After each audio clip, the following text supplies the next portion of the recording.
नमस्कार, पोल पाथ में आपका स्वागत है और मैं हूं प्रतिमा सिंह। आज हम 118वीं प्रैक्टिस करने जा रहे हैं और आज का टॉपिक है राजनीतिक दल एवं दबाव समूह। काफ़ी इम्पोर्टेंट टॉपिक है ये। यहाँ से भी बहुत सारे क्वेश्चन आपके एग्ज़ाम में देखने को मिलेंगे, तो हम इसमें कोशिश करेंगे कि सारे इम्पोर्टेंट क्वेश्चंस इसमें जो है कवर कर लिए जाएँ। प्लस जो क्वेश्चन के थ्रू नहीं कवर हो पाते हैं, अगर कोई फैक्ट हमें लगता है कि इम्पोर्टेंट है एग्ज़ाम पॉइंट ऑफ व्यू से, तो वो फैक्ट हम इसमें कवर करेंगे एंड में। तो कोशिश करूँगी कि आपका कोई भी इम्पोर्टेंट चीज़ जो है छूटे ना। तो मैं उम्मीद आपसे ये करूँगी कि पेन और पेपर के साथ आप बैठें। नहीं लिया है तो वीडियो को पॉज कीजिए, पहले पेन और पेपर लेकर के आइए। साथ में अपने लिए पानी, चाय, कॉफ़ी ये भी ले लीजिए, क्योंकि पढ़ते समय कुछ रिफ्रेशमेंट लेने से पढ़ाई में मन लगता है। और आजकल इस लास्ट टाइम में पढ़ाई में मन लगना, फोकस बनना बहुत ज़रूरी है। उसके बिना जो है कोई काम बनने वाला नहीं है। कथा सुनने से कुछ नहीं होना है। तो और डिस्क्रिप्शन में सारे जो हैं ये प्लेलिस्ट लगे हुए हैं, तो इसको जो है आप चेकआउट कर सकते हैं। वहाँ पर एनसीईआरटी के क्वेश्चन की प्रैक्टिस जो कराई है वो काफ़ी इम्पोर्टेंट है। तो अगर आपको लगता है कि आपके पास टाइम है, मैनेज कर सकते हैं, तो उस प्लेलिस्ट को पक्का देखिए। और जो प्रैक्टिस प्लेलिस्ट है उसमें मैराथन की और अदर जो हैं जितनी भी प्रैक्टिस हैं उसमें लगी हुई हैं, तो आप जैसे उसको चेकआउट करेंगे वहाँ पर सारे प्लेलिस्ट मिल जाएंगी। कोर्स वीडियोज़ की लगी हैं वो अभी आप लोगों के पास उसके लिए जो है टाइम नहीं है, एमपी वर्ग 1 के लिए। बाकी जो दूसरे लोग हैं वो देख सकते हैं, क्योंकि अभी कोर्स वीडियो में जाने का उनके पास शायद टाइम नहीं है। हाँ, कोई टॉपिक में पकड़ कम है तो देख सकते हैं। आप हमें टेलीग्राम पर ज्वाइन कर सकते हैं, लिंक दिया हुआ है डिस्क्रिप्शन में। अगर लिंक में कोई दिक्कत है, क्योंकि कमेंट्स आ रहे हैं, तो आप पोल पाथ के नाम से, सेम स्पेलिंग यही है पोल पाथ, इस नाम से जो है आप सर्च करेंगे तो आप हमें ज्वाइन कर पाएंगे। टेलीग्राम पे आप ज्वाइन कर सकते हैं। जो नोट्स होते हैं, जो हमारी पीडीएफ होती हैं, जो क्लासेस लेती हूँ वो मैं वहाँ अपलोड कर देती हूँ, तो आप पीडीएफ फॉर्म में वहाँ से नोट्स पा जाएंगे। और एक बात और है इम्पॉर्टेंट, कि मैं जो है जितनी ये वीडियोस डाल रही हूँ, जैसे कि कभी 2 भी डाल देती हूँ, ज़्यादा भी, जैसे मैं जब भी बना पाती हूँ डाल देती हूँ। तो इसके लिए आपको जो है नोटिफिकेशन ऑन करके रखना होगा, तभी मेरी सारी वीडियोस आपको मिल पाएंगी। क्योंकि अभी इस टाइम पे मैं कितनी वीडियो डालूँगी मुझे खुद पता नहीं होता। जितनी प्रिपेयर हो जाती मैं डालती रहती हूँ, क्योंकि मुझे जो आपका मेन टॉपिक हैं वो उनको कवर करना है अभी इन 10 दिनों में। और इसमें आप करेंगे क्या, शॉर्ट नोट्स बनाएंगे। यानी कि शॉर्ट नोट्स में अभी आपके कीवर्ड आएंगे, सारा कॉन्सेप्ट आपके माइंड में होगा, कीवर्ड्स वहाँ पे होंगे, जो मेन चीज़ें हैं बहुत, जिसको आप देखकर पूरा टॉपिक आपके माइंड में क्लिक हो जाए, ऐसी चीज़ें वहाँ पर लिख देनी है और लिख करके आगे बढ़ जाना है। थ्योरी नहीं, पोथी अब नहीं तैयार करनी। पोथी आपने जितनी तैयार करनी थी, ग्रंथ तैयार कर लिया, अब ग्रंथ नहीं तैयार करना है। अब नोट्स को कॉम्पैक्ट कीजिए, बिल्कुल जितना आप जो टॉपिक रिवाइज करते हैं उसके शॉर्ट नोट्स बनाइए, उसको कॉम्पैक्ट कीजिए। अगर वो 20 पन्नों का आपके पास थ्योरी है कोई, तो उसको 1 पेज में, 2 पेज में ले आइए। आप समझ रहे हैं मैं क्या कहना चाह रही हूँ।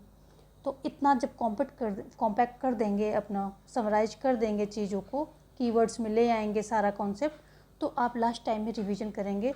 और जो चीज़ें हमें कंफ्यूज करती हैं, जो चीज़ें हमें मतलब गलत करवाती हैं, जो फैक्ट होते हैं, क्योंकि कॉन्सेप्ट तो हमारे माइंड में होता है, फैक्ट ही हम थोड़ा बहुत यहाँ वहाँ गलत करते हैं। तो वो जो है डिजिट, वो कीवर्ड्स, वो आपको सिर्फ लिखने हैं, और उनको जितनी बार रिवीजन कर लेंगे उतना ज़्यादा अच्छा आप एग्ज़ाम में करेंगे। आपका टाइम मैनेजमेंट भी होगा और आप एक्यूरेट भी रहेंगे। तो आप समझ रहे हैं, ये मतलब रामबाण चीज़ें हैं। अगर आपने कर ली तो आपको सक्सेस से कोई रोक नहीं सकता। यदि आपने पढ़ाई की है और लास्ट टाइम में ये कर लिया, तो आपको सक्सेस से कोई नहीं रोक सकता है। और दूसरी बात है, इस समय आप खुद के टीचर बन जाइए। जो टॉपिक आप पढ़ते हैं, किताब को बंद कीजिए, नोट्स अपने बंद कर दीजिए, जो भी हैं कीवर्ड्स जो भी हैं सब बंद कर दीजिए, और अपने आप को पढ़ाइए कि ठीक है हमने ये पढ़ा। जैसे कि जैसे ये गुटनिरपेच के नासिर और नेहरू नासिर टीटो थे, और 2 और ने इनकी हेल्प की थी, सुकर्णो और नक्रुमा। ऐसे करके अपने आप को पढ़ाइए। आपने पढ़ा, अब अपने आप को खुद पढ़ाइए आपने क्या पढ़ा है, और जहाँ पर आप लगे कि आप अटक गए, वो आप अपने आप को नहीं पढ़ा पाए हैं, खोलिए, देखिए कितना फिक्सेशन होता है। तुरंत आपको सारी चीज़ें लर्न होंगी, रिटेन होंगी, ग्रैब कर लेंगे आप। तो ये मैं आपका थोड़ा सा टाइम ले रही हूँ, क्योंकि ये आपके लिए बहुत इंपॉर्टेंट है। कुछ लोग तो इस चीज़ को फॉलो कर रहे होंगे, हो सकता है इससे भी अच्छा कर रहे हों, लेकिन जो लोग नहीं फॉलो कर पा रहे हैं मैं उनकी हेल्प करना चाहती हूँ कि ये चीज़ें बहुत ही कारगर होती हैं, इनको कीजिए। तो अब टाइम बर्बाद ना करते हुए चलिए देखते हैं अपना पहला क्वेश्चन। और पहला क्वेश्चन देखने से पहले मैं ये बताऊँगी कि आप जो है सब्सक्राइब करके चैनल को ऑल पर क्लिक करेंगे तभी मेरी सारी वीडियोज़ की नोटिफिकेशन आप तक जाएंगी, क्योंकि इस समय सारी वीडियोज़ जो है इम्पोर्टेंट निकल रही हैं। तो चलिए देखते हैं आज का पहला क्वेश्चन क्या कह रहा है। पहला क्वेश्चन कह रहा है कि नीचे दो कथन दिए हैं, एक को अभिकथन कहते हैं और दूसरे को कारण। आप ये सब जानते होंगे, यहाँ पर टाइम बर्बाद नहीं करेंगे और कोड का भी प्रयोग करना है। तो अभिकथन क्या है? राजनीतिक दल भारतीय के केंद्र बने हुए हैं, ये है अभिकथन। और इसका कारण क्या दिया है? भारत में जनमत सर्वेक्षणों ने बार बार दिखाया है कि आमतौर पर लोग उम्मीदवार की तुलना में पार्टी को अधिक वोट देते हैं। कूट क्या है? ए गलत है लेकिन आर सच है, ए सच है लेकिन आर झूठा है, ए और आर दोनों सत्य हैं, आर ए की सही व्याख्या करता है। ए आर दोनों सत्य हैं, लेकिन क्या हुआ कि आर जो है ए की सही व्याख्या नहीं करता है। तो यहाँ पर क्या हो गया? जो ऑप्शन डी है यही आपका सही हो जाएगा कि ए सही है लेकिन जो उसका कारण है वो सही नहीं है। कारण मतलब व्याख्या उसकी सही नहीं कर रहा। भारत में जो है राजनीतिक दल भारत के जो है केंद्र बने हुए हैं, और जो दूसरा ये बिल्कुल सही है और दूसरा भी सही है, लेकिन ये इसको जो है इसको व्याख्या फर्स्ट को जो है ए को जो है आर व्याख्या नहीं कर रहा है। तो सही दोनों हैं बट आर ए की व्याख्या नहीं कर रहा है। चलिए आगे देखेंगे। अगला क्वेश्चन क्या कह रहा है? नीचे दो कथन दिए हैं, कूट का प्रयोग करना। एक कथन है, दूसरा कारण है। क्या है? भारतीय राज्य व्यवस्था प्रभुत्वशाली जातियों द्वारा ऊर्ध्वाधर लामबंदी और जाति और वर्ण के नाम पर 36 गठजोड़ द्वारा शासित होती है। दूसरा है, औपचारिक लोकतंत्र की स्थापना इस बात की गारंटी देती है कि सभी नागरिकों को राजनीतिक प्रक्रियाओं में समान पहुंच और भागीदारी प्राप्त होगी। तो यहाँ पर क्या है?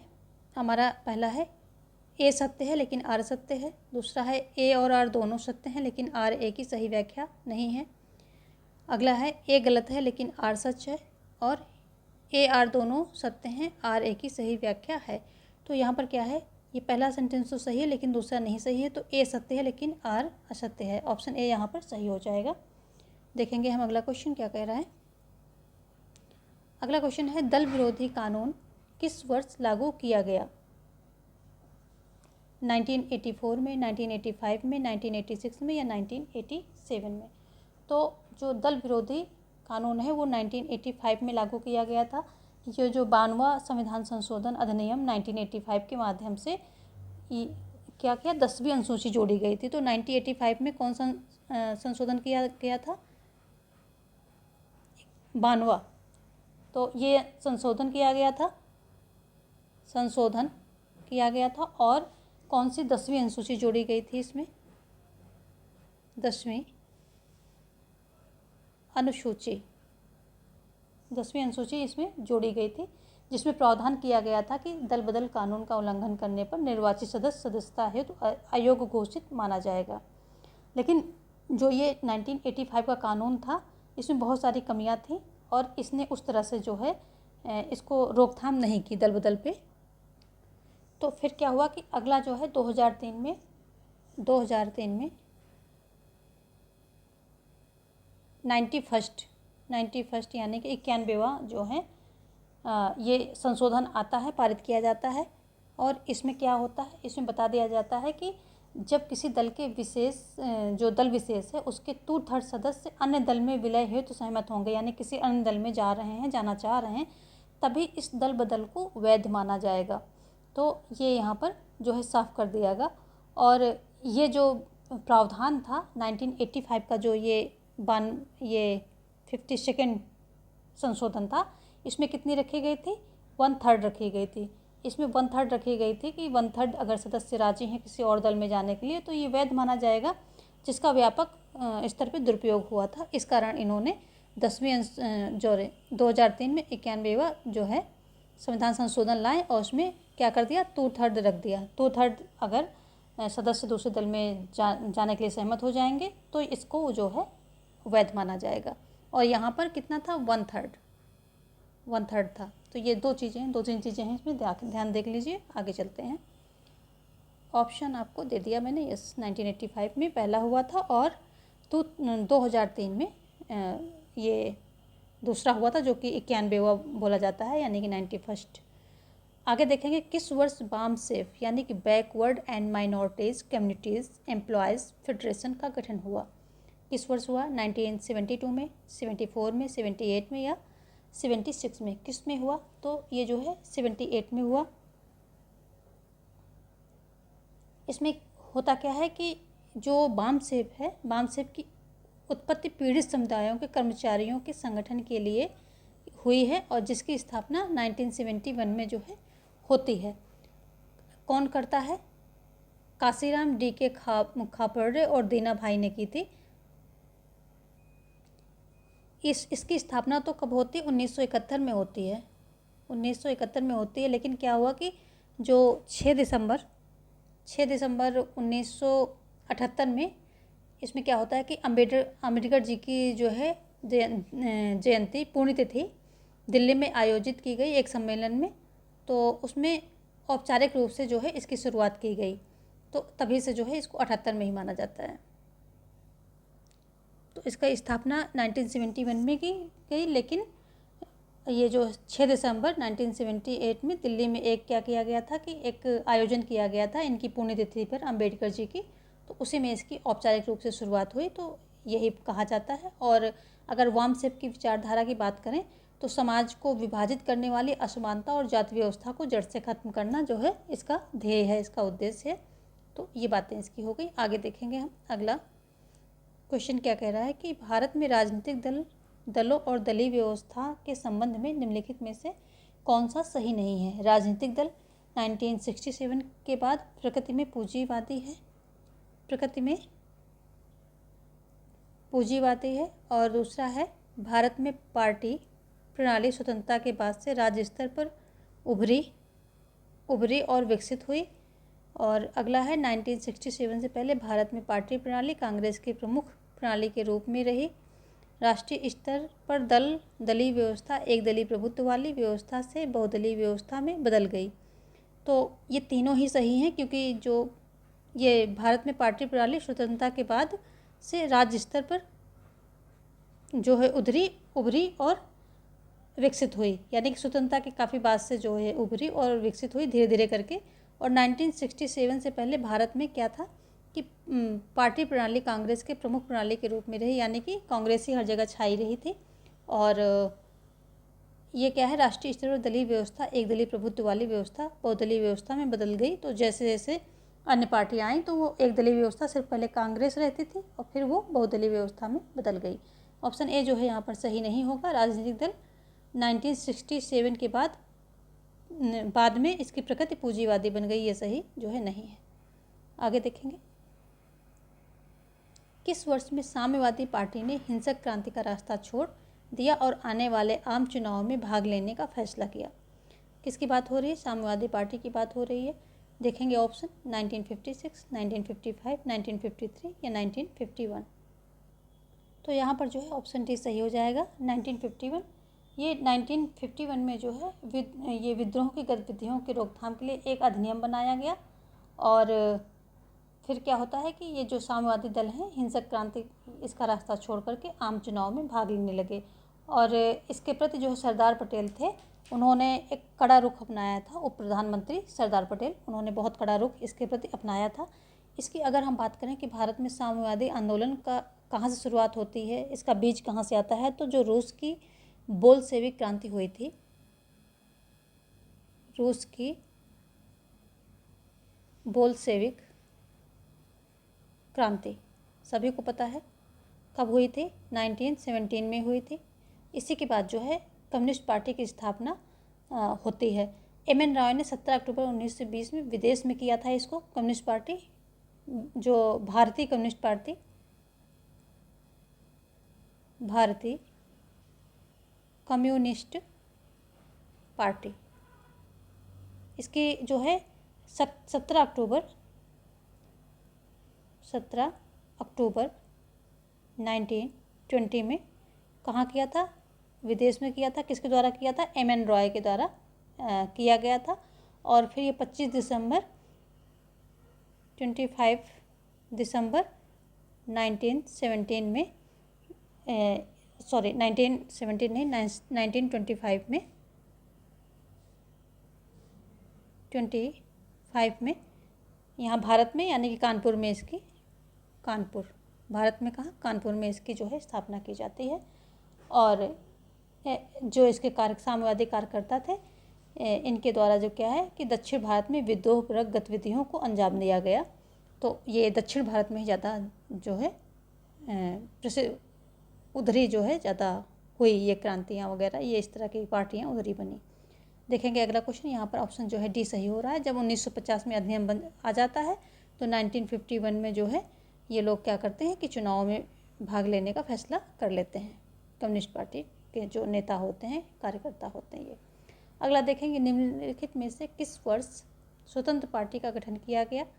स्वतंत्र पार्टी की बात हो रही 1955 में, 1961 में या 1959 में या 1952 में। तो ये जो है स्वतंत्र पार्टी की स्थापना यहाँ पर 1959 में होती है।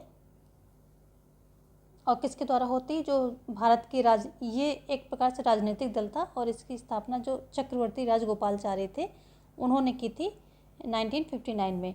तो जो राजगोपालचारी थे, ये भी क्वेश्चन ये आपके एनसीईआरटी में भी है, मैंने आपको पढ़ा रखा है। तो राजगोपालचारी ने इसकी स्थापना की थी। ये एक प्रकार से धनिकों की पार्टी, वहाँ इस एनसीईआरटी में पूरा साफ साफ इसको अच्छे से लिखा गया है कि ये मतलब धनिक वर्गों को समर्थन देने वाली है, कि यानी कि ठीक है उनका समर्थन, यानी कि ज़मीन के लिए, ज़मीन का जो है ज़मीन सुधार नहीं होना चाहिए, और जो कई तरह की बातें हैं जो कि धनिक लोगों के पक्ष में थी, उस तरह की विचार ये लेकर के चलती, यानी कि एक प्रकार से धनिकों की पार्टी थी। और इसकी सफलता राजस्थान गुजरात में सबसे ज़्यादा जो है इसको सफलता मिली थी। मध्य प्रदेश, राजस्थान, गुजरात में अच्छी सफलता की थी। और फिर क्या हुआ कि 1974 में पीलू मोदी की अध्यक्षता वाली इस पार्टी की जो है भारतीय लोक दल में विलय के साथ इसका अस्तित्व जो है ख़त्म हो जाता है। तो ये पार्टी जो है 1974 में क्या होते कि ये भारतीय लोक दल में जो है इसका विलय हो जाता है, और फिर इस पार्टी यानी कि स्वतंत्र पार्टी का अस्तित्व खत्म हो जाता है, क्योंकि ये भारतीय लोक दल में इसका विलय हो जाता है। आगे देखेंगे अगला क्वेश्चन, ऑप्शन सी ऊपर सही है। आगे देखेंगे, इंदिरा गांधी ने कांग्रेस कार्य समिति को 10 सूत्रीय कार्यक्रम को अपनाने के लिए कब कहा था। जुलाई 1967 में या जुलाई 1967 हो गया,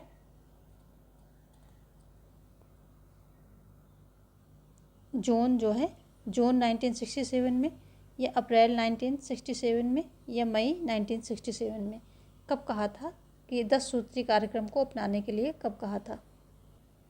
तो ये हुआ था कब, ऑप्शन डी जो है मई 1967 में। ये होता कब है कि जब इनके चुनाव होते हैं, तो चुनाव में निराशाजनक परिणाम, इंदिरा गांधी मतलब बिल्कुल हारते हारते बची, मतलब बस एक बॉर्डर पे ही जीत करके ये पहुंची।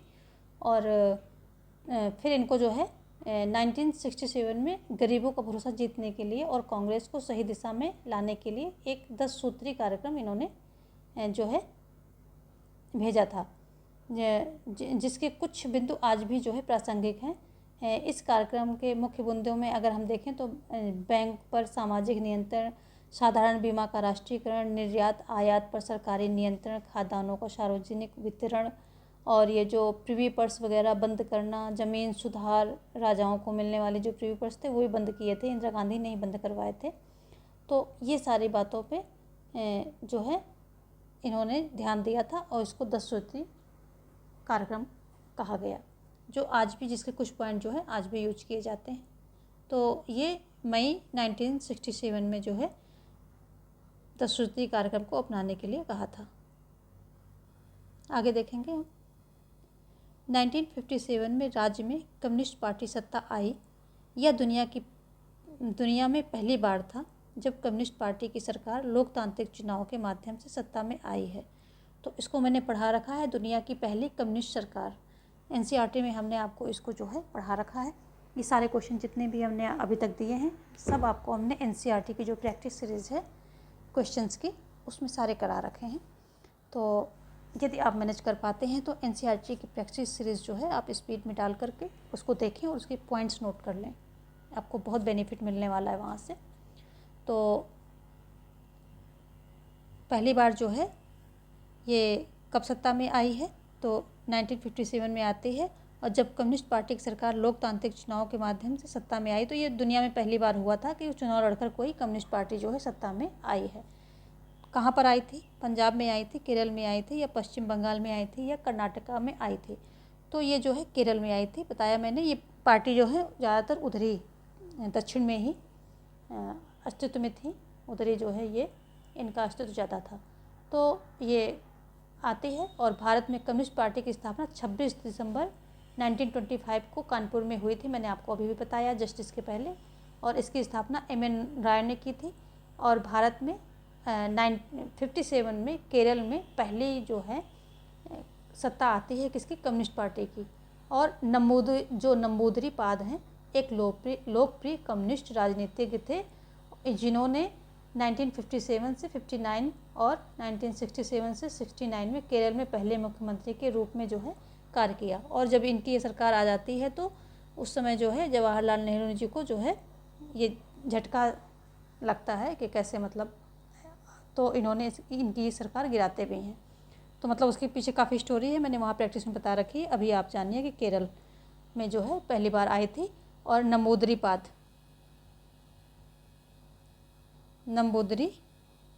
पाद जो है मुख्यमंत्री थे। इतना जान लीजिए। बाकी आपको और डेप्थ में जाना है तो एनसीईआरटी की प्लेलिस्ट आप देखिए, वैसे भी वहाँ पर आपको देखना चाहिए अगर आप मैनेज कर पाते हैं तो। चलिए आगे देखेंगे। निम्नलिखित में से कौन भारत के साम्यवादी नेता नहीं थे? यहाँ पर बात हो रही कौन साम्यवादी नेता नहीं थे। पीसी जोशी, ए.के. गोपालन, एस.ए. डांगे, एस.पी. मुखर्जी। तो ये जो है यहाँ पर जो ये तीनों नेता हैं, एस.ए. डांगे, ए.के. गोपालन, पीसी जोशी, ये जो है साम्यवादी जो नेता हैं। और जो एस.पी. मुखर्जी हैं ये जो है साम्यवादी नेता नहीं थे। और इन्होंने ये जो है उद्योग और आपूर्ति मंत्री रहे नेहरू कैबिनेट में। और उसके प्रथम उद्योग और आपूर्ति मंत्री रहे हैं श्यामा प्रसाद मुखर्जी। और उसके पश्चात ये उससे जो है नेहरू लियाकत समझौता जो हुआ था उसके विरोध में ये उनका मंत्रिमंडल त्याग देते हैं। और फिर एक नए दल जो कि भारतीय जनसंघ के नाम से एक नए राजनीतिक दल का जो है ये गठन करते हैं। तो ये एक इम्पॉर्टेंट है कि श्यामा प्रसाद मुखर्जी किसका गठन करते हैं, तो जो भारतीय जनसंघ नामक दल का, भारतीय जनसंघ नामक दल का ये गठन करते हैं। कब करते हैं? 1951 में करते हैं। चलिए देखेंगे अगला क्वेश्चन क्या कह रहा है। उत्तर पूर्व में ऑल पार्टी हिल लीडर्स कॉन्फ्रेंस का गठन किस वर्ष किया गया? ऑल पार्टी हिल लीडर्स कॉन्फ्रेंस का गठन किस जो है वर्ष में किया गया? 1960 में, 1962 में, 1961 में, या 1963 में? तो जो ऑल पार्टी हिल लीडर्स कॉन्फ्रेंस है इसकी गठन जो है 1960 में किया जाता है। कब? 6 जुलाई 1960 को असम में किया जाता है, जब असम अविभाजित था, जब उसका विभाजन नहीं हुआ था। उसके बाद से क्या हुआ है कि जो राज्य पुनर्गठन अधिनियम 1969 के द्वारा मेघालय राज्य का निर्माण जो एक अलग राज्य के रूप में आता है। और उसके बाद जो है ये अब ये पार्टी क्या है कि मेनली जो है मेघालय का एक प्रमुख राजनीतिक दल बन गया है। और विलियमसन ए संगमा मेघालय के प्रथम मुख्यमंत्री थे। तो जो विलियमसन संगमा ये क्या है? मेघालय के प्रथम जो है मुख्यमंत्री थे। यहाँ पर ऑप्शन जो है ए सही हो जाएगा।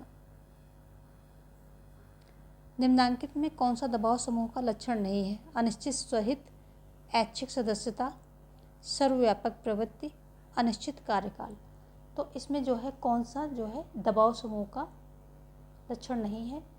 तो अनिश्चित सहित जो है ये दबाव समूह का लक्षण नहीं है। ये दबाव समूह संगठन होते हैं, ये कैसे संगठन होते हैं? जो औपचारिक रूप से राजनीतिक प्रक्रिया में भाग नहीं लेते हैं, ना ही ये चुनाव में उतरते हैं, यानी कि अपने उम्मीदवार नहीं उतारते हैं, खड़े नहीं करते हैं।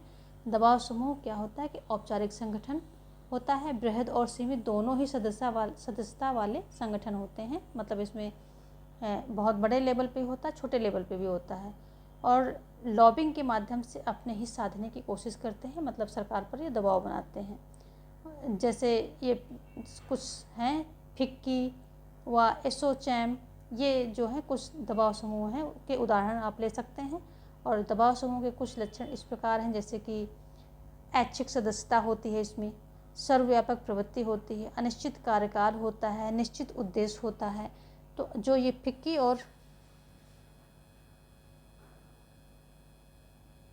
और एसोचैम ये संगठन है, इनको आप जो है दबाव समूह के रूप में ले सकते हैं। इनका काम है सरकार पर दबाव बनाना। और इनका अगर हम बात देखें कि इनके कौन से लक्षण हैं, तो ऐच्छिक सदस्यता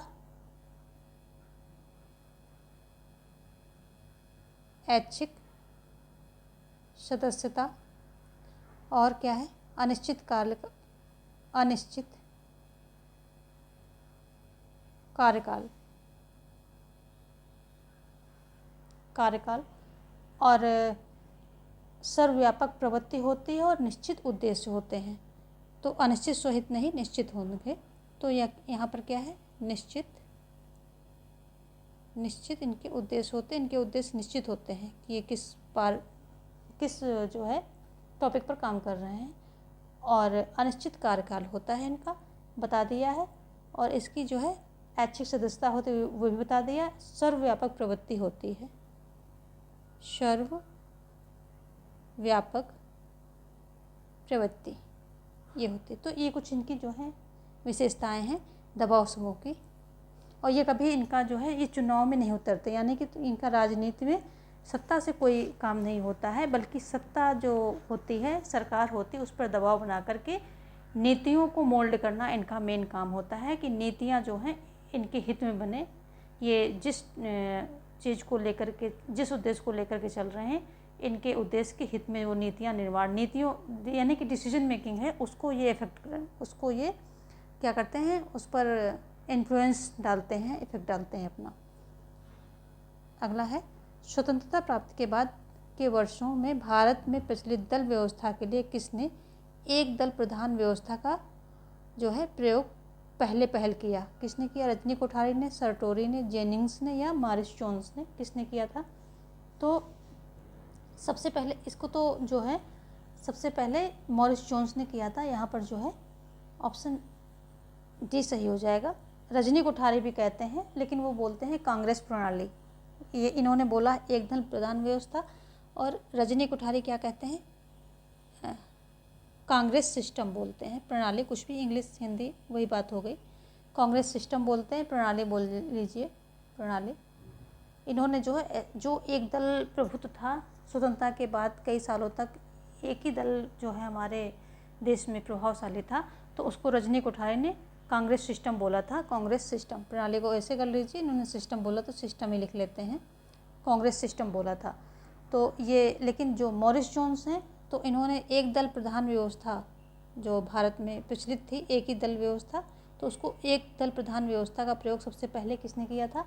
मॉरिस जोन्स ने किया था। ऑप्शन डी यहाँ पर सही हो जाएगा। देखेंगे हम अगला क्वेश्चन क्या कह रहा है। किस राजनीति वैज्ञानिक ने 1960 में भारतीय पार्टी प्रणाली को वर्णन करने में कांग्रेस प्रणाली शब्द का यूज किया था? बात वही आ गई, मैंने आपको पहले बता दिया। तो कांग्रेस प्रणाली या कांग्रेस सिस्टम रजनी कोठारी ने यूज किया था, रजनी कोठारी के द्वारा यूज किया गया था। और जो है जब आप एमए की पॉलिटिकल साइंस पढ़ते हैं तो उसमें रजनी कोठारी का काफ़ी ज़्यादा इनके विचार और इनके जो है इनके बारे में दिया गया, इन्होंने क्या क्या कैसे कैसे अध्ययन किया है, वो सारी बातें वहाँ पर दी गई हैं। तो रजनी कोठारी ने 1960 में जो भारत में एक ही प्रणाली का प्रभुत्व था, तो उन्होंने इसको कांग्रेस प्रणाली जो है एक पदबंध दिया था कि ये कांग्रेस प्रणाली शब्द का इन्होंने गठन किया था। और ये सुप्रसिद्ध जो कोठारी थे, राजनीति वैज्ञानिक, राजनीति सिद्धांतकार, शिक्षाविद, लेखक, इतने गुण इनके अंदर थे, ये सारे थे गुण इनके अंदर। और यानी कि राजनीति वैज्ञानिक थे, राजनीतिक सिद्धांतकार, शिक्षाविद और लेखक भी थे, लेखक भी हैं। और इन्होंने क्या है, विकासशील समाज अध्ययन पीठ की स्थापना की है और यह दिल्ली में स्थित समाज तथा मानविकी के संबंधित जो अनुसंधान है उसका संस्थान है। तो ये काफ़ी मतलब जो है लर्नड पीपल हैं। आगे देखेंगे हम अगला क्वेश्चन क्या कह रहा है। यहाँ पर 2 सूची आगे दी गई हैं और कूट का प्रयोग करना है आपको। पहले में क्या है, राज्य राजनीतिक दल दिया गया है और दूसरे में निर्वाचन प्रतीक। तो झारखंड मुक्ति मोर्चा है, कार, तेलंगाना है राष्ट्र समिति, बीजू जनता दल है, तराजू, और शिरोमणि अकाली दल क्या है, संघ। तो इन सबको जो है मेल करना है कि कौन किसका है। तो झारखंड मुक्ति मोर्चा जो है इसका जो है तीर कमान है। अगर हम प्रतीक की बात करें तो झारखंड मुक्ति मोर्चा इसका तीर कमान है, 2 लिख लेते हैं। और तेलंगाना राष्ट्र समिति जो है इसका कार है, तो यहाँ पर 1 कर लेते हैं। जो बीजू जनता दल है इसका शंख है, तो शंख को हम इसके सामने 4 कर देते हैं। और जो शिरोमणि अकाली दल है इसका तराजू है, तो इसके सामने हम 3 कर देते हैं। 2 1 4 3, 2 1 4 3, ऑप्शन जो है बी यहाँ पर सही हो जाएगा। देखेंगे हम नेक्स्ट क्वेश्चन क्या कह रहा है। अगला क्वेश्चन है कि भारतीय जनता पार्टी ने एकात्म मानववाद को किस वर्ष अपने दल के मूल दर्शन के रूप में स्वीकार किया। एकात्म मानववाद की बात यहाँ पर हो रही है और भारतीय जनता पार्टी ने इसको अपने मूल दर्शन के रूप में स्वीकार किया है। तो कब किया है, क्या है 1680 में या 1991 में या 1985 में या 1994 में। तो ये जो 1985 में इसको जो है अपने दर्शन के रूप में भारतीय जनता पार्टी ने स्वीकार किया है, 1985। यहाँ पर बी ऑप्शन जो है सही हो जाएगा। तो ये जो है एकात्म मानववाद, तो ये 1965 में सबसे पहले जो भारतीय जनसंघ थी, श्यामा प्रसाद मुखर्जी द्वारा बनाई गई एक दल था भारतीय जनसंघ, इसने जो है स्वीकार किया था, जो एकात्म मानववाद को इसने स्वीकार किया था भारतीय जनसंघ ने। अभी हमने बात की थी इसके ऊपर, श्यामा प्रसाद मुखर्जी द्वारा स्थापित ये एक दल था और इसी को फिर जो है भारतीय जनता पार्टी ने इसे 1985 में अपने मूल दर्शन के रूप में स्वीकार किया। यह विचार क्या है, मतलब इसके पीछे क्या कॉन्सेप्ट है कि व्यक्ति बनाम समाज नहीं है, वरन व्यक्ति और समाज ही एक समाज की एकात्मा का विचार है, यानी कि व्यक्ति और समाज एक ही है। इसी तरह मानव बनाम प्रकृति नहीं है, वरन मानव के साथ प्रकृति की एकात्मा का विचार है, यानी कि मानव और प्रकृति अलग नहीं है, दोनों जो है एकात्मा का विचार है। ऐसे ही भौतिक बनाम आध्यात्मिक नहीं, वरन इनकी एकात्मा का विचार है। तो भारत में इसे धर्म कहा गया है और जो है एकात्म मानवतावाद जो भारतीय जनता पार्टी है इसके द्वारा 1985 में स्वीकार किया जाता है और जनसंघ, भारतीय जनसंघ इसको जो है 1965 में स्वीकार करती है। आगे देखेंगे हम अगला क्वेश्चन क्या कह रहा है कि भारत में लोकतंत्र एक छलावा है, यह दलील किस पार्टी की थी कि भारत में लोकतंत्र एक छलावा है। किसकी थी, स्वतंत्र पार्टी की थी, फॉरवर्ड ब्लॉक की थी, सीपीआई जो एमएल थी, या सीपीआई एमसीपी जो है, किसकी ये दलील थी कि भारत में जो है छलावा है। तो जो सीपीआई एमएल है, कम्युनिस्ट पार्टी लेनिनवादी, भारतीय कम्युनिस्ट पार्टी मार्क्सवादी लेनिनवादी इसको बोलते हैं। तो इसे लिबरेशन ग्रुप भी कहा जाता है। तो इसी ने जो है बोला है कि कम्युनिस्ट जो भारत में लोकतंत्र एक छलावा है और इसकी स्थापना कब होती है, 1974 में होती। भारतीय कम्युनिस्ट पार्टी मार्क्सवादी लेनिनवादी इसकी जो है क्या 1974 में इसकी स्थापना होती है, 1974 में। और ये एक राजनीतिक दल है, तो ऑप्शन सी जो है यहाँ पर सही हो जाएगा। भारत में लोकतंत्र एक छलावा है, सीपीआई एमएल ने बोला है। आगे देखेंगे चिपको आंदोलन के विषय में निम्न वाक्यों को ध्यान से पढ़िए। इसका प्रारंभ झारखंड से हुआ। इसमें महिलाओं ने सक्रिय भागीदारी की। सही कथन आपको देखना है। एक सही व दो गलत है, दो सही व एक गलत है। आगे दोनों गलत है, दोनों सही है। तो चिपको आंदोलन जो है आप सबको पता है कि ये झारखंड में नहीं उत्तराखंड में शुरू हुआ था। चिपको आंदोलन कब उत्तराखंड में हुआ था, तो ये क्वेश्चन गलत हो जाएगा। और महिलाओं की इसमें सक्रिय भागीदारी थी, ये सही है। तो इसका जो है दो सही व एक गलत, बी ऑप्शन, दो सही व एक गलत, यही सही हो जाएगा। जो चिपको आंदोलन है इसका उत्तराखंड में ये शुरू होता है। उत्तराखंड में कब होता है? 1973 में।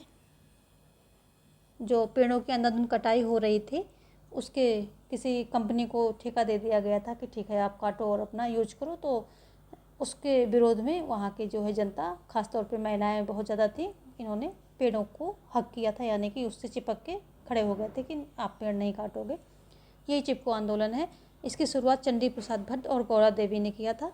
तो चंडी प्रसाद भट्ट और गौरा देवी ने इसकी शुरुआत की थी। और जो सुंदरलाल बहुगुणा थे, इनके द्वारा इसकी प्रसिद्धि मिली। तो प्रसिद्ध जो सुंदरलाल बहुगुणा थे, सुंदरलाल बहुगुणा, ये उत्तराखंड के ही हैं। तो उनसे इनको जो है इस आंदोलन को काफ़ी प्रसिद्धि मिली है। और इसमें महिलाओं की भागीदारी काफ़ी रही है। और सम्यक जीविका पुरस्कार से सम्मानित किया गया इस आंदोलन को। सम्यक, ये सारे जो हैं अलग अलग पॉइंट हैं। तो यहाँ पर सम्यक जीविका पुरस्कार से सम्मानित है ये आंदोलन। ठीक है, तो यहाँ पर ये हो गया। देखेंगे हम नेक्स्ट क्वेश्चन। ऑप्शन दे दिया है। सेशन को लाइक कर दीजिए। आपके एक लाइक करने से मुझे एनर्जी मिलती है कि मैं और अच्छा कंटेंट लाऊं और अच्छे से क्वेश्चन को एनालिसिस करके आपके लिए अच्छे कंटेंट मैं दे सकूं। तो ये आपका लाइक जो है, एक लाइक मेरे लिए फ्यूल का काम करता है, तो उसको देना बिल्कुल मत भूलिए आप लोग। अगला है 1974 की रेलवे हड़ताल का आह्वान जॉर्ज फर्नांडिस के नेतृत्व में किया गया था। जब वह किसके अध्यक्ष थे? All India Railway Men's Federation के, या रेल मजदूर संघ के, या रेलवे एम्प्लॉय यूनियन के, या भारतीय कामगार सेना के। तो ये जो इनका 1974 की रेलवे हड़ताल थी, इसका आह्वान जॉर्ज फर्नांडिस के द्वारा किया गया था। तो ये जो है इस समय जो है कौन थे? जॉर्ज फर्नांडिस क्या थे? All India Railway Men's Federation थे। ये क्या हुआ कि इन कर्मचारियों में असंतोष जो है पहले था। जो है वेतन को ना मिलने पर, कम मिलने पर असंतोष जो है व्याप्त था।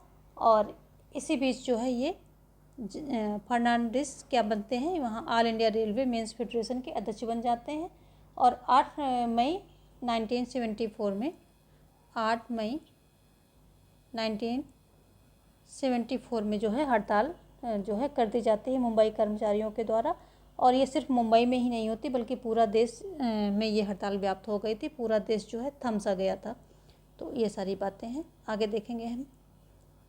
मेघालय को असम से अलग करके कब अलग राज्य बनाया गया था?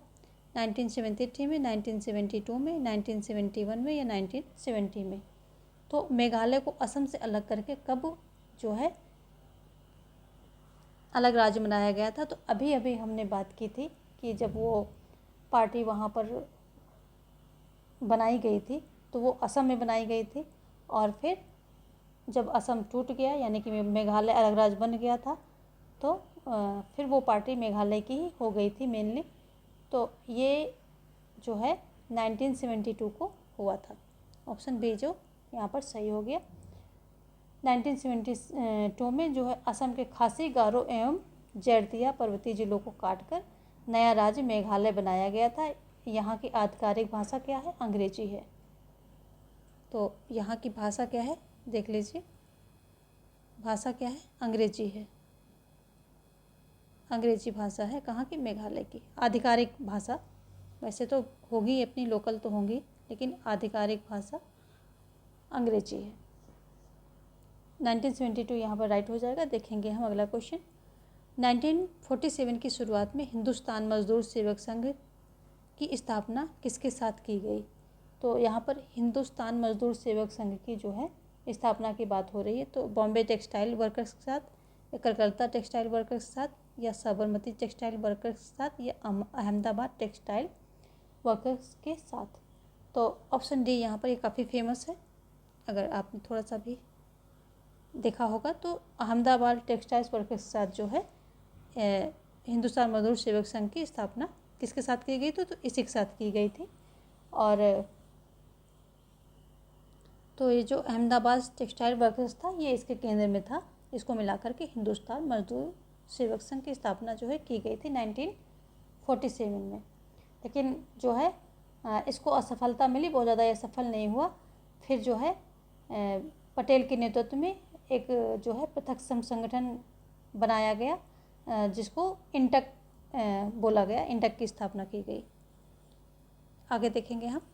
नर्मदा बचाओ आंदोलन का नेतृत्व किसने किया? राजेंद्र सिंह ने किया, सुंदरलाल बहुगुणा ने किया, मेधा पाटेकर ने किया, या बाबा आमटे ने किया? तो नर्मदा बचाओ आंदोलन का नेतृत्व यहाँ किसने किया है? तो ये मेधा पाटेकर या मेधा पाटेकर है। इन्होंने पाटकर इनके द्वारा किया गया है। और ये होता क्या है कि इसमें नर्मदा नदी पर सरदार सरोवर बांध परियोजना उद्घाटन 1961 में की गई थी और पंडित जवाहरलाल नेहरू ने के दौर में ये किया गया था। इस बांध के बनने से जो हज़ारों आदिवासी थे, क्योंकि उन्हीं का वो इलाका था, उनको नुकसान हो रहा था। तो क्या हुआ कि मेधा पाटकर जो थे ये पर्यावरण सक्रिय मतलब बचाने में सक्रिय इनका रोल था और नर्मदा बचाओ आंदोलन में इनका गहरा हाथ था। तो आदिवासी थे और जो विस्थापित किसान थे, इनके नुकसान की भरपाई के लिए मेधा पाटकर नर्मदा बचाओ आंदोलन चलाया। और अपनी जो है उस समय ये पढ़ाई कर रही थी, क्या कर रही थी? पीएचडी की पढ़ाई कर रही थी जब ये आंदोलन चला था। 19 जो है कब की बात है? ये नर्मदा बचाओ आंदोलन 1973 में जो है किया गया था। तो इन्होंने अपनी पीएचडी की पढ़ाई छोड़ दी थी और ये आंदोलन में कूद पड़े थे। तो चलिए हम देखते हैं अगला क्वेश्चन। तेलंगाना आंदोलन की शुरुआत किस वर्ष में हुई थी? 1943 में, 1969 में, 1947 में, या 1945 में? तो तेलंगाना आंदोलन की बात हो रही है यहाँ पर। तो इसकी शुरुआत जो है 1969 में होती है, लेकिन उसके पहले इसकी शुरुआत जो है 1940 में होती है। जो वासुपुन्या है, कामरेड वासुपुन्या,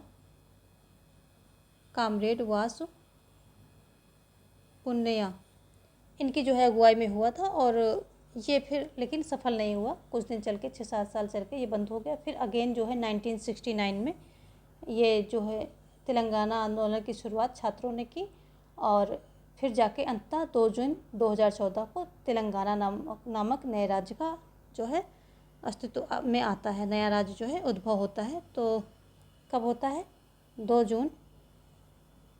मेन फैक्ट तो ये है, 2 जून कब आता है? 2014 को आता है। 2014 में तेलंगाना राज्य आता है अस्तित्व में। यहाँ पर जो है ऑप्शन बी सही हो जाएगा। देखेंगे हम next question. Politics in India नामक पुस्तक किसने लिखी है? संजीव बरुआ ने, लुई ड्यूपॉन्टी ने, अतुल कोहली ने, या रजनी कोठारी ने? तो किसने जो है पॉलिटिक्स इन इंडिया, तो पॉलिटिक्स इन इंडिया जैसे मैंने बताया कि रजनी कोठारी जी जो हैं इनका काफ़ी जो इंडिया की पॉलिटिक्स है इसमें इन्होंने काफ़ी रिसर्च किया है। तो इन्हीं के द्वारा politics in India Rajni Kothari के द्वारा जो है 1928 से ये जो है 1928 से 2015 तक भारतीय राजनीतिक वैज्ञानिक, सिद्धांतकार और लेखक थे। ये हमने आपको बताया ही है। और इन्हीं द्वारा जो है ये बुक लिखी गई है। और इनकी एक जो काफ़ी बड़ी उपलब्धि है, सेंटर ये आ सकता है, सेंटर फॉर द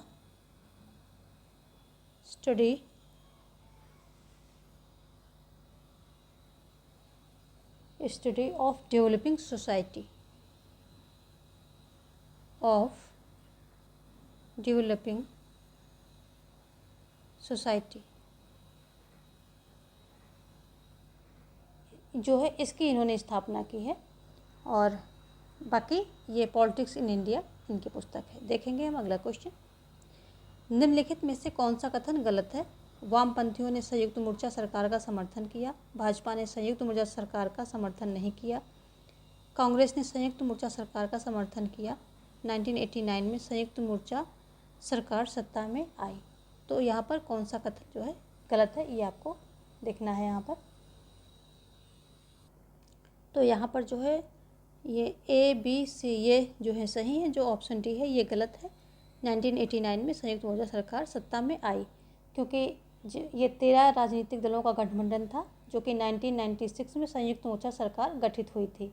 इस गठबंधन से जो है 1996 में संयुक्त मोर्चा सरकार गठित हुई थी और 2 वर्षों तक इसका कार्यकाल रहा, जिसमें कि H.D. देवी गौड़ा तथा इंद्र कुमार गुजराल प्रधानमंत्री रहे। तो ये जो है कब आई थी? 1989 में, और ये गलत है, 1989 में ना आकर के 1996 में आई थी, 1996 में आई थी।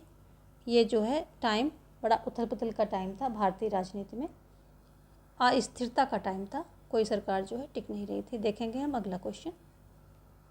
निम्नलिखित में से कौन सा युग्म घटना और उसके वर्ष के संदर्भ में सही सुमेलित नहीं है? बोफोर्स घोटाला 1989, और लोकतंत्र बचाओ नारा 1977, और मंडल विवाद 1981, और गरीबी हटाओ नारा 1971। तो इसमें जो है कौन सा ये मेलित नहीं है? तो जो ऑप्शन सी है यही मेलित नहीं है। कौन सा? मंडल विवाद 1981, क्योंकि मंडल आयोग जो है 1979 में तत्कालीन जनता पार्टी जो थी उसके द्वारा स्थापित किया जाता है, और इस आयोग का कार्य क्षेत्र सामाजिक एवं शैक्षणिक रूप से पिछड़ों की पहचान जो है करना होता है, यानी कि इकोनॉमिकली एंड एजुकेशनली जो बैकवर्ड हैं उनकी पहचान करना होता है। और विंदेश्वरी प्रसाद मंडल इसके अध्यक्ष थे। तो जो यहाँ पर यही जो है गलत है, मंडल विवाद 1981। ऑप्शन सी यहाँ पर सही हो जाएगा। देखेंगे हम नेक्स्ट क्वेश्चन। 1974 का एक सामाजिक राजनीतिक आंदोलन नवनिर्माण आंदोलन भारत में किस राज्य में आयोजित किया गया? पश्चिम बंगाल, राजस्थान, गुजरात, उड़ीसा। तो सामाजिक राजनीतिक आंदोलन नवनिर्माण आंदोलन भारत के किस राज्य में आयोजित किया गया है?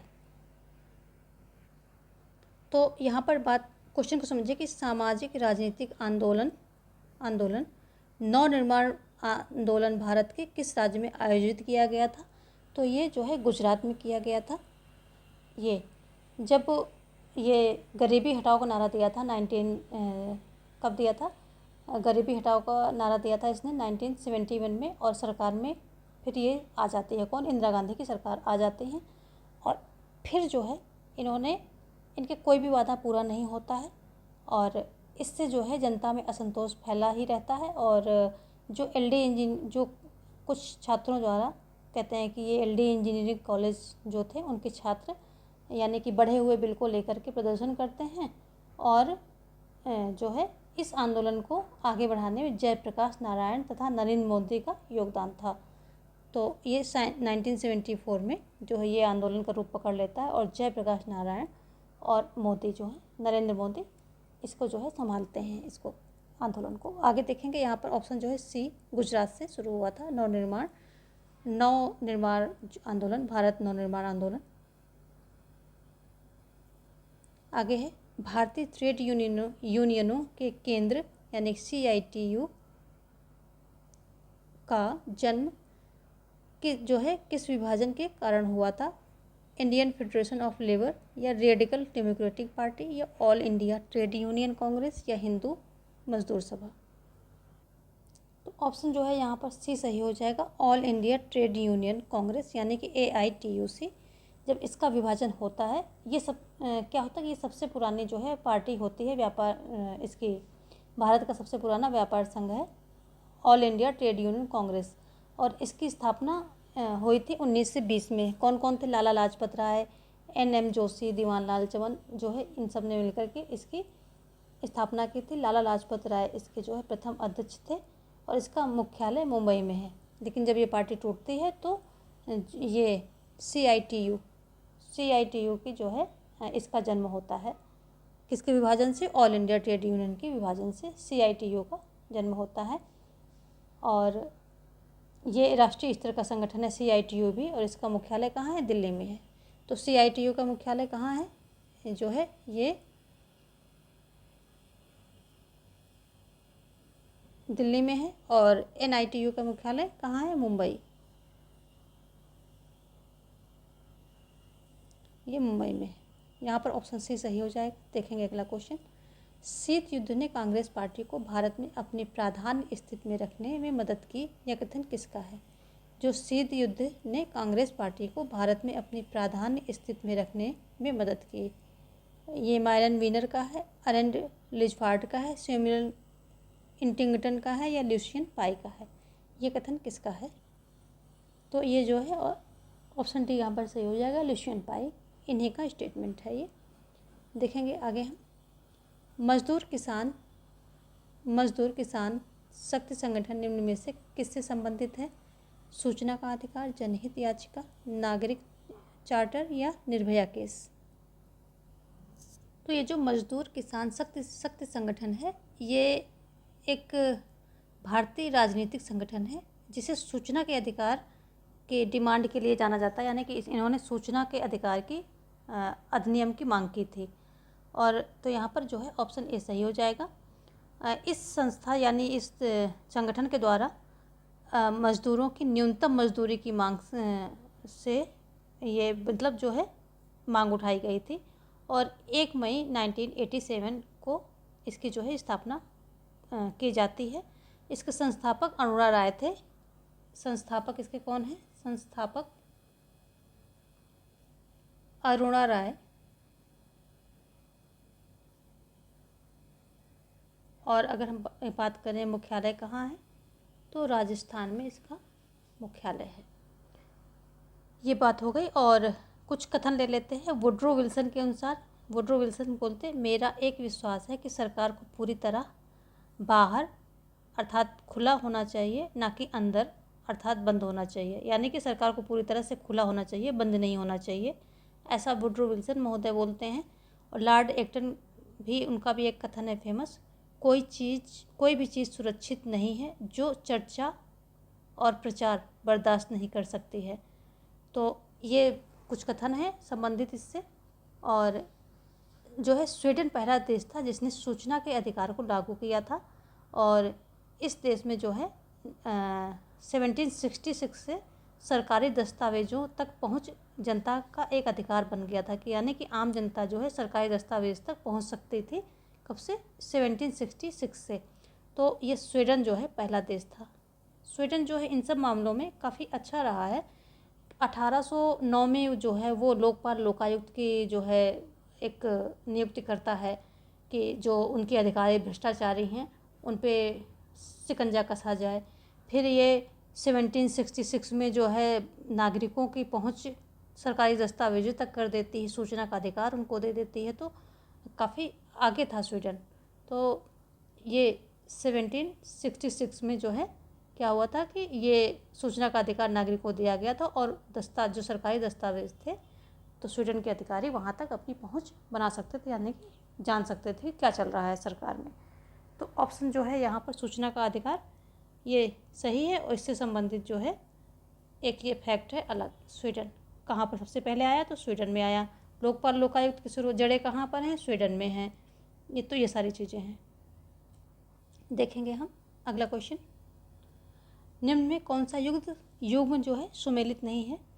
तो कौन सा है? भारतीय राष्ट्रीय कांग्रेस 1885 और हिंदू महासभा 1916।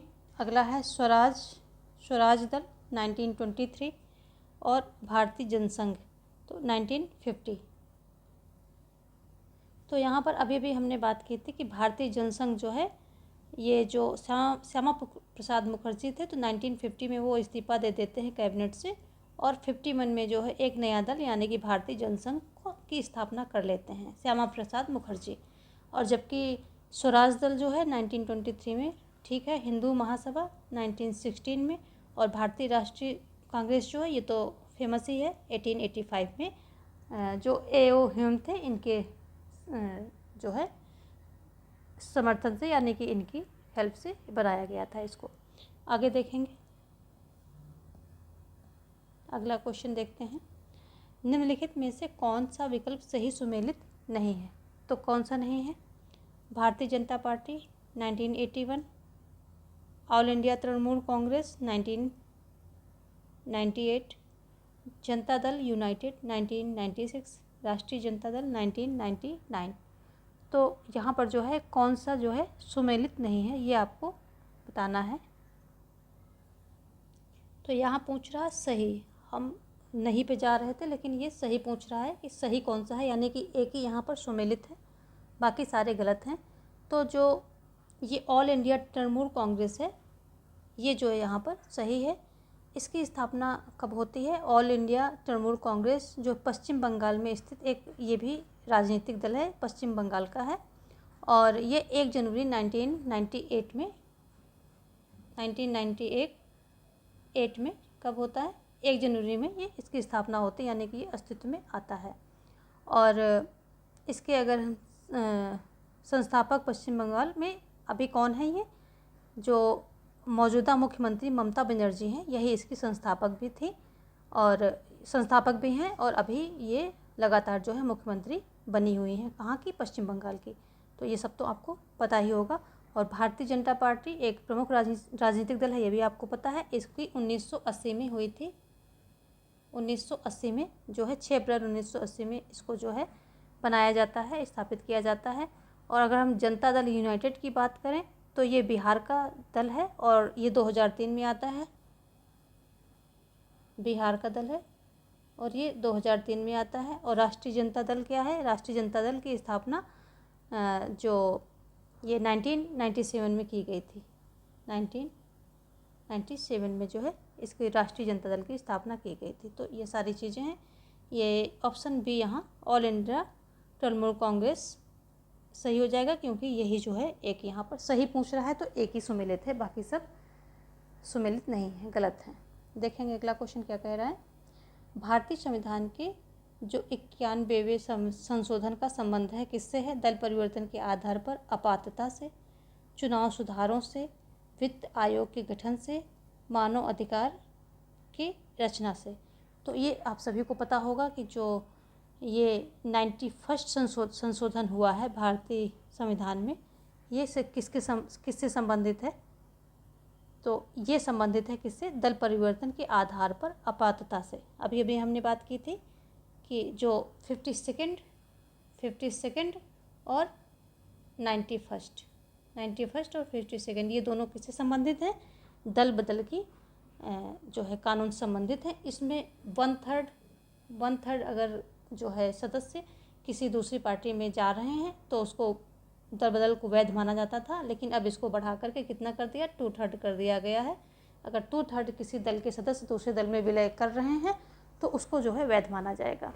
तो ये चेंजेस किए गए हैं क्योंकि इसका जो है दुरुपयोग हुआ था, ये बहुत कम था तो दुरुपयोग हो रहा था।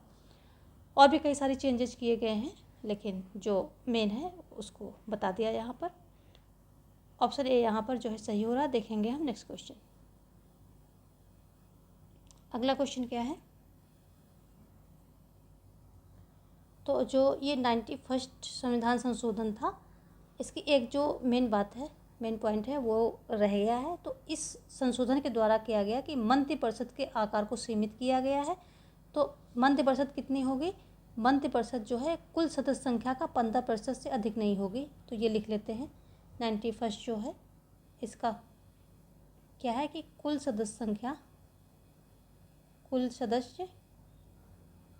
संख्या का 15% से अधिक नहीं, जो एक ये मेन पॉइंट इसमें है, इस संविधान संशोधन का अधिक नहीं होगा। यानी कि मंत्रिपरिषद जो है पहले असीमित थी, कितने भी लालच दे करके मंत्रिपरिषद जो है बढ़ाते चले जाते थे, तो अभी कर दिया कुल संख्या का 15% ही होगा, उससे अधिक जो है नहीं जाएगा, ये इसमें कर दिया गया है। और बाकी वही है कि अगर दर बदल के में दोषी पाया जाता है तो जो है उसको अयोग्य ठहराया जाएगा और वह मंत्री बनने के लाभ और अन्य जो है राजनीतिक पद के लिए अयोग्य हो जाएगा। लेकिन वास्तव में ऐसा कुछ होता नहीं है। हाँ, ये 15% वाला जो है ये माना जाता है। देखेंगे आगे। अगला है कि 2 सूचियाँ दी गई हैं, इसको आपको सम्मिलित करना है, कोड का प्रयोग भी करना है। तो मुस्लिम लीग, यहाँ पर मुस्लिम लीग है, जनसंघ है, Congress socialist party, Indian national party है। तो मुस्लिम लीग जो है आपको पता है कि 1906 में इसकी जो है स्थापना हुई थी, तो यहाँ पर 3 डाल देते हैं। जनसंघ को अभी अभी हमने पढ़ा 1951 में जो स्थापित होता है, तो ये 1 डाल देते हैं। कांग्रेस सोशलिस्ट पार्टी, अगर इसमें आपको कन्फ्यूजन है तो नीचे आ जाइए। इंडियन नेशनल कांग्रेस, ये तो बिल्कुल सबको पता है, तो यहाँ पर 2 डाल देते हैं। बचा क्या, यहाँ पर 3 1 2 हो गया, बचा सिर्फ 4, तो ये कांग्रेस सोशलिस्ट पार्टी का हो गया, यानी कि 3142 ऑप्शन जो है ए यहाँ पर सही हो जाएगा, 3142। ठीक है, चलिए आगे देखते हैं अगला क्वेश्चन। अगला क्वेश्चन कह रहा है कि निम्नलिखित में से कौन सा एक जीन ब्लेंडेल के सामुदायिक दबाव समूहों के वर्गीकरण का एक उपवर्ग है। संस्थागत दबाव समूह, संरचनात्मक दबाव समूह, उत्थानात्मक दबाव समूह और उपर्युक्त में से कोई नहीं। तो यहाँ पर जो है जीन ब्लेंडेल का जो वर्गीकरण किया है इन्होंने दबाव समूहों का, उसकी बात हो रही है। और ये हमने आपको कई बार जो है प्रैक्टिस में करवा रखा है इनका, जीन ब्लेंडेल का दबाव समूह का जो भी इन्होंने किया है। तो यदि हम जीन ब्लेंडेल की बात करें तो इन्होंने 2 प्रकार से पहले विभाजित किया है, उसके बाद फिर उनके उपवर्ग बताए हैं, उप विभाजन बताए हैं। तो इन्होंने बोला है कि जो वर्गीकरण क्या है, प्रेरक तत्वों के आधार पर किया है। जैसे कि व्यक्तियों के सामाजिक संबंध होते हैं तो उन्हें सामुदायिक समूह बोला है। सामुदायिक समूह, पहला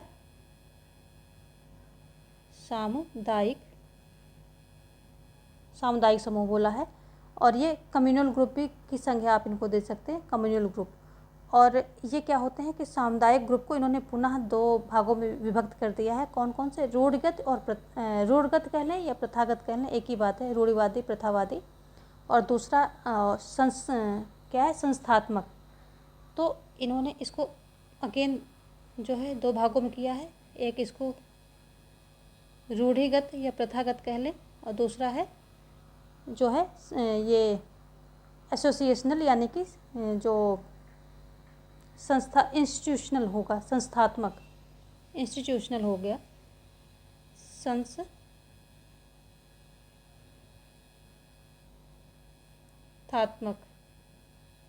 ये संस्थात्मक हो गया दूसरा। और जो इन्होंने दूसरा दिया है पार्ट, तो ये इन्होंने दिया है किससे, ये साहचर्य, यानी कि जिस जो है लक्ष्य के, जिसके पीछे कुछ लक्ष्य हो, कोई प्रेरणा हो, कोई उद्देश्य हो, तो उसको इन्होंने संघात्मक या साहचर्य यानी कि एसोसिएशनल ग्रुप कहा है। तो संघात्मक या साहचर्य कर ले, इसको एसोसिएशनल भी बोल सकते हैं आप, एसोसिएशनल ग्रुप जो है बोल सकते हैं। तो इसको अगेन इन्होंने 2 भागों में किया है। कौन कौन से में किया है, एक तो किया है संरचनात्मक और दूसरा उत्थानात्मक। संरचनात्मक और दूसरा है उत्थानात्मक। तो ये हो गया यहाँ पर सामुदायिक दबाव समूह, और इसका उपवर्ग हो गया संस्था, क्या है, संस्थात्मक दबाव समूह जो हो गया, इसका उपवर्ग हो गया है। और ये जो संरचनात्मक हो गया ये, और उत्थानात्मक ये हो गया संघात्मक का, एसोसिएशनल जो ग्रुप होते हैं उनका हो गया। यहाँ पर जो है ऑप्शन आपका कौन सा है, संस्थागत दबाव समूह, ऑप्शन ए जो है यहाँ पर सही हो जाएगा। आगे देखेंगे हम। अगला है राजनीतिक दलों का त्रिवर्गीकरण एक दल पद्धति, द्विदल तथा बहुदल पद्धति में किसने बांटा है? डुवर्जन ने, ला प्लोम्बोरा ने, या जी ब्लोंडेल ने, या एलन बाल ने? किसने इसको जो है बांटा है? तो यहाँ पर भी जो ब्लेंडोल है यही सही हो जाएगा। इन्होंने एक दली, द्विदली, ढाई दली और एक दल प्रधान, बहुदलीय योग, ऐसे करके इन्होंने काफ़ी सारे जो है किए हैं। तो त्रिवर्गीकरण एक दल पद्धति, द्विदल तथा बहुदल पद्धति में किसने बांटा है? तो जीन ब्लेंडोल ने जो है इन्होंने बांटा है। ऑप्शन सी जो है यहाँ पर सही हो जाएगा। आगे देखेंगे, भारत की साम्यवादी पार्टी स्थापित हुई थी कब? 1964 में, 1962 में, 1961 में, या 1960 में? तो भारत की साम्यवादी पार्टी जो है साम्यवादी पार्टी जो मार्क्सवादी जो है ये 1964 में स्थापित होती है। आगे देखेंगे हम, निम्नांकित के अस्तित्व में आने का कालानुक्रमिक क्रम पहचानिए, यानी कि ऑर्डर में लगाना है। स्वतंत्र पार्टी, मुस्लिम लीग, भारतीय जनता पार्टी, भारतीय साम्यवादी पार्टी। तो ये सभी फेमस है और जो फेमस नहीं है तो उसको हम लगा लेंगे। तो स्वतंत्र पार्टी कब आती है? ये आती है, सबसे पहले देखते हैं मुस्लिम लीग कब आती है। अभी हमने पढ़ा 1906 में आती है। और ये स्वतंत्र पार्टी कब आती है? स्वतंत्र पार्टी आती है, स्वतंत्र पार्टी आएगी 1936 में आती है। 36 में। मुस्लिम लीग 1906 में आती है। भारतीय जनता पार्टी ये भी आती है, कब आती है? ये आती है 1980 में आ जाती है। अभी हमने इसको भी पढ़ा है। जो भारतीय साम्यवादी पार्टी है इसको भी अभी हम पढ़ के ही निकले हैं कि ये कब आई थी। तो भारतीय साम्यवादी पार्टी 1925 में आई थी। 1920 में जो है ये इसका विदेश में स्थापना किया था एम.एन. रॉय ने, और 1925 में भारत में आ गई थी। तो 1925 भारतीय साम्यवादी पार्टी जो है 1925 में आ जाती है। इसको हम क्रम में लगा लेते हैं। तो ये 1 4 नहीं 2 4 1 3 2 4 1 3 ऑप्शन सी यहाँ पर सही हो जाएगा। देखेंगे नेक्स्ट क्वेश्चन। अगला क्वेश्चन है कि राजनीतिक दल को क्षेत्रीय दल के रूप में स्वीकृति दी जाती है यदि वह राज्य में या तो लोकसभा अथवा विधानसभा चुनाव में 4% वोट पाता, वह राज्य में या लोकसभा अथवा विधानसभा के चुनाव में 5% जो है वोट पाता है, वो राज्य में या तो लोकसभा अथवा विधानसभा के चुनाव में 69% वोट पाता है, वह राज्य में या तो लोकसभा अथवा विधानसभा के चुनाव में 79% वोट पाता है। तो इसमें जो है कौन सा सही होगा? यहाँ पर जो है उसको कब स्वीकृति दी जाती है, यदि कौन सा जो है क्राइटेरिया वो पूरा करता है। तो यहाँ पर जो है ऑप्शन ही सही नहीं है। 6% कर लेते हैं यहाँ पर 6% और इसको 7% कर लेते हैं। ऑप्शन सी जो है सही हो जाएगा। राज्य स्तरीय दल का दर्जा पाने के लिए जो लोकसभा विधानसभा चुनाव में 6% वोट पाने होते हैं। आगे देखेंगे, यहाँ पर भी 2 सूचियाँ दी गई हैं, मिलान करना है। और क्या है? पार्टी है, दूसरा उसके लक्षण है। इंडियन नेशनल कांग्रेस जो है तेलुगु देशम पार्टी, और केरल कांग्रेस भारतीय साम्यवादी पार्टी। तो जो ये इंडियन नेशनल पार्टी है ये कैसी पार्टी है, यानी कि क्या राज्य स्तरीय पार्टी है या जो है या नेशनल पार्टी है, ये चीज़ आपको देखना है। तो यहाँ पर जो है ये इंडियन नेशनल कांग्रेस जो है अम्ब्रेला पार्टी है, यानी कि इसमें जो है इसको अम्ब्रेला पार्टी बोला जाता है। सभी पूरे इंडिया को ये रिप्रेजेंट एक समय करती थी। तो अम्ब्रेला पार्टी हो जाएगा। तेलुगु देशम पार्टी क्षेत्रीय पार्टी हो जाएगी। जो केरल पार्टी है ये केरल पार्टी क्या हो जाएगी? ये राज्य पार्टी हो जाएगी। तो 1। और भारतीय साम्यवादी पार्टी क्या हो जाएगी? क्षेत्रीय पार्टी हो जाएगी। भारतीय साम्यवादी पार्टी जो हो जाएगी राष्ट्रीय पार्टी हो जाएगी। तो यहाँ पर 1 आ जाएगा। और केरल कांग्रेस पार्टी ये राज्य पार्टी है तो 2 आएगा यहाँ पर 2 आ जाएगा राज्य पार्टी। और तो ऑप्शन क्या हो जाएगा यहाँ पर? ऑप्शन हो जाएगा यहाँ पर 3 4 2 1। देखेंगे नेक्स्ट क्वेश्चन क्या कह रहा है कि निम्नलिखित में से किस समिति ने राजनीति के अपराधीकरण और अपराधियों के राजनीतिकरण के बारे में चिंता व्यक्त की थी? तारकुंडे ने, सच्चर समिति ने, वोहरा समिति ने या इंद्रजीत गुप्ता समिति ने? किसने जो है किया था? तो ये जो है वोहरा समिति थी। इसने जो है अपराधीकरण और अपराधियों के राजनीतिकरण के बारे में चिंता इन्होंने व्यक्त की थी। वोहरा समिति गठित कब होती है? 1983 में ये गठित होती है, 1983 में। और अपराधीकरण के बारे में, जो राजनीतिक अपराधीकरण हो रहा है तो उसके बारे में इन्होंने जो है अनुशंसाएं अपनी दी थी। देखेंगे नेक्स्ट क्वेश्चन क्या कह रहा है कि यहाँ पर दो सूचियाँ हैं, इनको मिलान करना। क्षेत्रकारी संगठन, भारतीय किसान संगठन, समता संगठन, किसान मजदूर संगठन। तो ये जो है कहाँ पर कहाँ के हैं ये बताना है। तो जो ये क्षेत्रकारी संगठन है ये महाराष्ट्र का हो जाएगा। क्षेत्रकारी संगठन कहाँ का है? महाराष्ट्र का हो जाएगा। ये सारे किसान संगठन है। और भारतीय किसान संगठन जो है और ये है गुजरात का हो जाएगा। भारतीय किसान संगठन जो है गुजरात का हो जाएगा। समता संगठन है ये उड़ीसा का हो जाएगा। तो और जो किसान मजदूर संगठन है तो ये कहाँ का है? किसान मजदूर संगठन, इसकी अभी हमने बात की। तो किसान मजदूर संगठन जो है पश्चिम बंगाल का हो जाएगा। 2, 1, 4, 5, 2, 1, 4, 5 ऑप्शन डी जो है यहाँ पर सही हो जाएगा।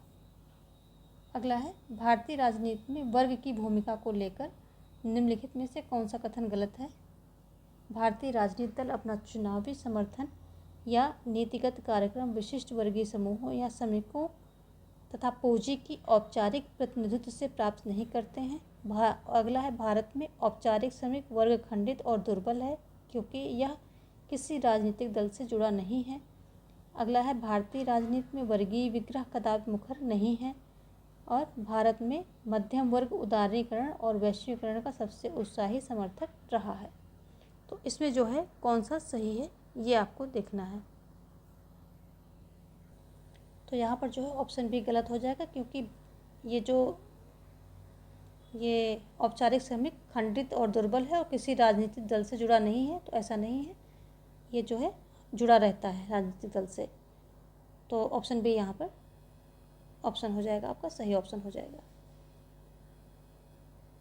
आगे देखेंगे पोलित ब्यूरो शब्द संबंधित है किससे? कांग्रेस पार्टी से, भारतीय जनता पार्टी से, साम्यवादी पार्टी से या समाजवादी पार्टी से? तो पोलित ब्यूरो जो है समाजवादी पार्टी से संबंधित है। यहाँ ऑप्शन जो है डी सही हो जाएगा। यह एक कोर समिति की भांति होती है जिसकी सदस्य संख्या सीमित होती है, यानी कि बहुत सीमित सदस्य संख्या होती है। और पोलित ब्यूरो ही पार्टी के लिए सामान्यतः सारे फैसले लेती है। तो जो पोलित ब्यूरो होता है ये पार्टी का सारे जो है फैसले लेती है और इस पोलित ब्यूरो में सदस्य संख्या जो है बहुत कम होती है, भर के सदस्य नहीं होते हैं। तो ये साम्यवादी पार्टी है, उसका रोल है, उससे संबंधित है। आगे भारत में दबाव समूहों का प्रमुख उद्देश्य क्या है? राजनीतिक शक्ति प्राप्त करना, लोगों पर दबाव डालना, सामाजिक सेवा करना, अपने हितों के लिए सरकार को प्रभावित करना। तो जो है दबाव समूह का उद्देश्य अगर देखें उद्भव तो अमेरिका से हुआ है। वहाँ पर सबसे ज़्यादा जो है ये समूह जो है अस्तित्व में है, यानी कि उभर कर ये अपना काम करते हैं। लॉबिंग वगैरह वहाँ पर बहुत चलती है और ये एक प्रकार से उन लोगों का समूह होता है जो सक्रिय रूप से संगठित हैं और अपने हितों को बढ़ावा देते हैं, ये सब होते हैं। तो इनके क्या है, ये नीति निर्माण को, जो सरकार की नीति निर्माण होती है उसको प्रभावित करते हैं और सभाएं करते हैं, पत्राचार करते हैं, जन प्रचार करते हैं। इस तरह से करके ये क्या करते हैं कि सरकार की नीतियों को प्रभावित करते हैं। और कभी कभी क्या करते हैं कि ये हड़ताल जैसे जो इन तरीके हैं उनका भी सहारा लेते हैं। तो यहाँ पर जो है ऑप्शन डी सही हो जाएगा, अपने हितों के लिए सरकार को प्रभावित करना। ये इनका दबाव समूह का जो है कार्य रहता है। आगे देखेंगे। तो आज के लिए बस इतना ही, मिलते हैं कल कुछ और प्रश्नों के साथ। तब तक आप पढ़ते रहिए और अपने नोट्स बनाते रहिए। वीडियो को लाइक और शेयर करें। धन्यवाद।